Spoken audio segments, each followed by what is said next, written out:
السلام عليكم، شلونكم متابعيني؟ كالعادة نبدأ الفيديو بالصلاة على محمد وآل محمد. اليوم راح أسوي طريقة عمل كعك السمسم الهش وأتمنى يعجبكم. وشوفوا يعني المناظر قدامكم ما شاء الله صار ولا أروع. هنا هسه راح أعجنها قدامكم وشوفوا طريقة العمل. هنا أنا حضرت المواد وهسه راح اخلط المواد قدامكم وشوف النتيجة. اول شي هنا أنا عندي كوب ونص من الحليب السائل،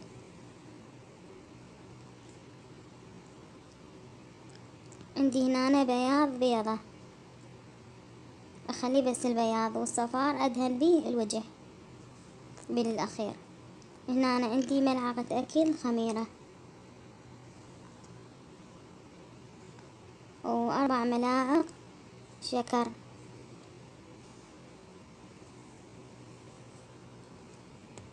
وملعقتين من الحليب الباودر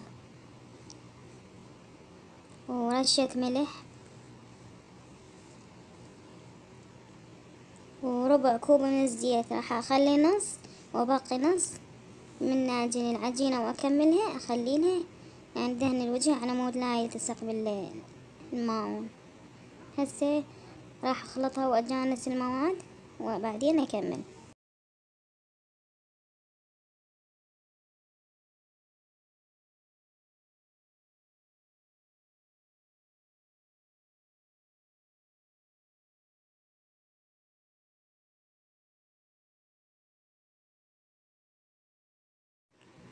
هسه هنا بعد ما جانست المواد صار عندي بهذا الشكل. هسه راح اضيف الطحين بالتدريج. هو اخذ من عندي طحين 3 أكواب ونص. هسه بديت اضيفهم يعني بالتدريج. هسه ضفت كوب وهذا الكوب الثاني. هسه راح اجانسهم بهذا الشكل. العجينة طلعت تجنن. من وصل لهنا وما خلى لايك اتمنى تخلون اللايك وترفعوا لي هذا الفيديو اكون ممنونة منكم. واللي شاهد الفيديو يشترك اللي ما مشترك، وارحب بالجميع وعلى راسي. هسه هنا يا حبايب ضفت الكوب الثالث وهم راح امزجهم واشوف يعني ايش قد بعد يحتاج طحين.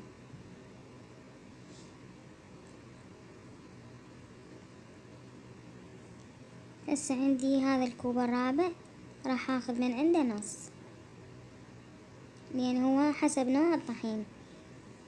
اكو طحين يحب ماي واكو لا، مثل ما دائما اذكر لكم بالفيديوهات السابقة. وشوفوا هنا أنا من بعد ما كملت شوف العجينة شلون صارت وزاد عندي هذا الطحين. يعني قلت لكم اخذ مني 3 أكواب ونص.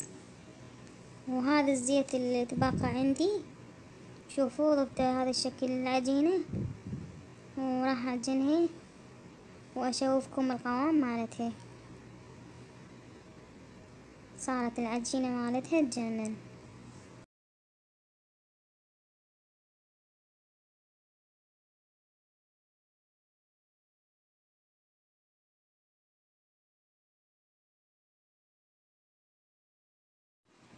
هسه شوفوا حبايب صار العجينة بهذا القوام، لا هو يعني صلب ولا هو لين، يعني وراه اختمار. هسه راح اخمره وارجع وياكم. هسه هنا يا حبايب بعد ما اختمرت العجينة وصارت بهذا الشكل شوف القوام مالتها ما شاء الله. اللهم صل على محمد وآل محمد. العجينة تجنن. هسه راح اقطعها. شوفوا هنا سويتها بهذا الشكل، او تحبون يعني تفردون العجينة بالشوبك وتقطعونها مثل ما انا راح اسوي عادي ماكو اشكال، بس انا سويتها بهذا الشكل.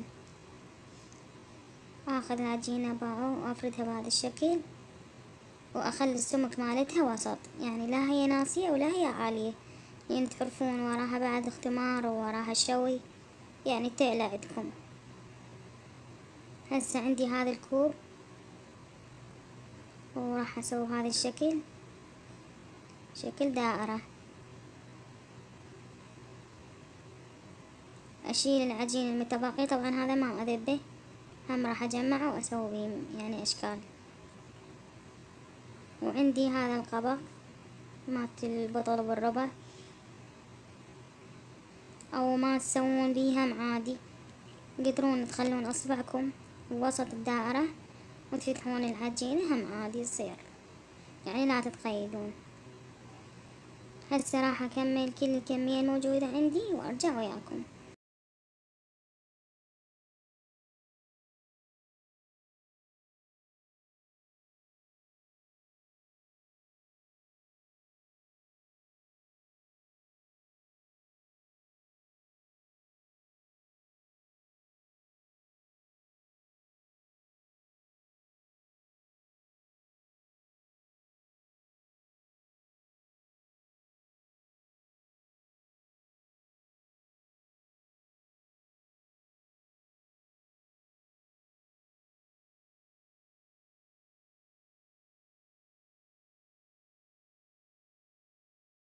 هسه هنا قطعتهم بهذا الشكل، صاروا عندي ما شاء الله خير من الله. طبعا هاي مو كل كمية بعد عندي، بس حبيت أشوفكم يعني الأشكال اللي صارت عندي.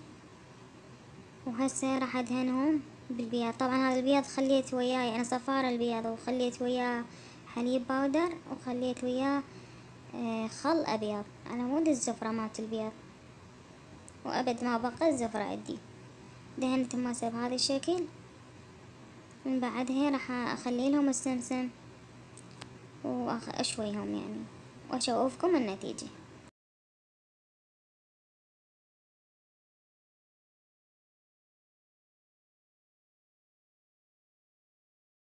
وهسه هنا بعد ما دهنتهم وخليت لهم السمسم وصاروا عندي بهذا الشكل، هسه راح أدخلهم للفرن وأشوفكم النتيجة.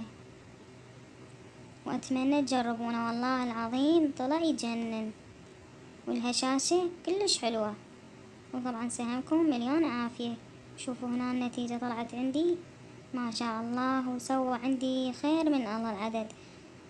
تقريبا 36 كيكة، يعني عدد خير من الله.